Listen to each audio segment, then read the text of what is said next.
Are you looking for a different fragrance for your home, automobile, or even your work office?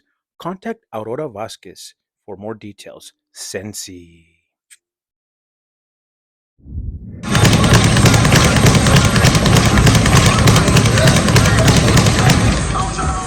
Reggie, Regalito Martinez here at KO Boxing Academy. Y'all are watching me on South Texas Boxing. Y'all can check me out May 25th at Harlingen Convention Center. I promise you don't want to miss this. Okay, fight fans from all over the Rio Grande Valley 956. We find ourselves at KO Boxing Academy here in Edinburgh, Texas with El Regalito, Reggie Martinez. Reggie, how you feeling today, man? I'm feeling great. I'm happy to be here and happy to be getting interviewed. Awesome, man.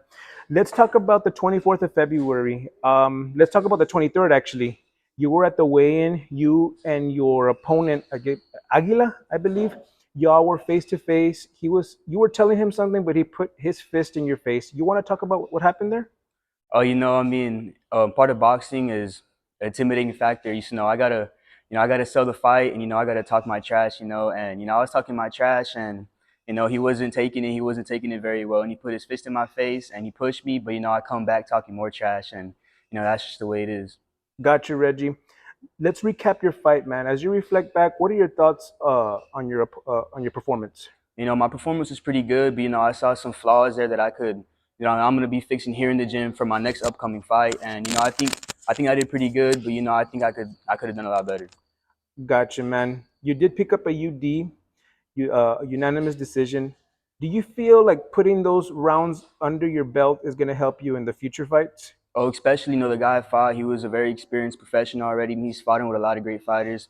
And those rounds with him, it taught me a lot. It taught me a lot of different stuff, that I didn't know before going into that fight. That's those 4 rounds. It's a really good experience. Awesome, Reggie. Let's talk about your ring entrance, man. Fire. I mean, fire. You had the crowd going. You had the song going. I think I even messaged your dad the following day, man, because that song was just pure fire. Did you prepare for that, or was that just on the fly? Oh no, it was just right there on the spot. One thing about me is I like to put on a show for the people. It's not about just what I do in the ring and what I do like fighting. It's about like outside the ring too, and putting a show on for the people. They want to get their money's worth, so that's what I did. I think you accomplished that, man, that night. It was great. Let's go ahead and talk about the press conferences that we had this past Saturday at Poncho's in McAllen. You were face to face with your opponent. You guys were going back and forth. What were y'all saying to each other? I was just telling him that he ain't ready for May 25th because I promise you, May 25th, it's going to be lights out. I was just letting him know that he's not going to make it past the second round. This training camp that I have going on right now, it's, one of the hardest training camps and probably, honestly, the hardest training camp I'm ever going to have. And, I'm working with Coach Rusta, and he's one of the greatest coaches, I've ever worked with, one of the greatest coaches, that I personally know. And, it's going to be, I was just letting him know it's going to be a great fight and, it's going to be lights out. Gotcha, man. I was about to ask you what can the fight fans expect that day, but you kind of answered that already, man. You live in Harlingen. We're in Edinburgh, man.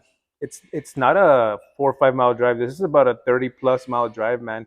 Do you feel just building that relationship with Coach Rusta? That's why you and your dad make your way over here. Oh yeah, of course. I've been working with Coach Rooster for the past 3-4 years now, and it's the best decision I've made ever since then. Well, ever since I've been working with him, I've been getting a lot better, fighting wise, mentality wise too. And he's just a really great coach to work with. That 45-minute drive, I think is completely worth it. 45 minutes. Okay. Gotcha, man. We went to a meet and greet at the Golden Corral back in Brownsville, man. Your whole family was there. Your dad has been very supportive inside and outside of the ring, man. Can you just talk about that support, that unconditional love that your dad has for you and your family? My family has always been really supportive. Before even I was doing boxing, I was playing football, and they've always had that support system. And I'm really happy, because that motivates me to keep going. Because now I'm not really just fighting for myself and the money. I'm fighting for my family, my nephews, my nieces, and all parts of my family and all the people that care about me. And it's really something that I enjoy, and it's something that I'm really grateful of. And they could always come out to support me, and they would always give me that love. Got you, Reggie.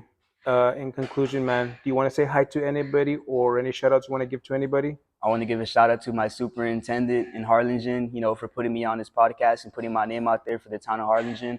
I want to give a shout out to Coach Rooster for always being there by my side and, you know, putting me where I'm at right now. I know I wouldn't be the fighter I am right now if I didn't have him. Reggie, looking forward to your future fights, man, and so forth, man. Thank you so much for your time.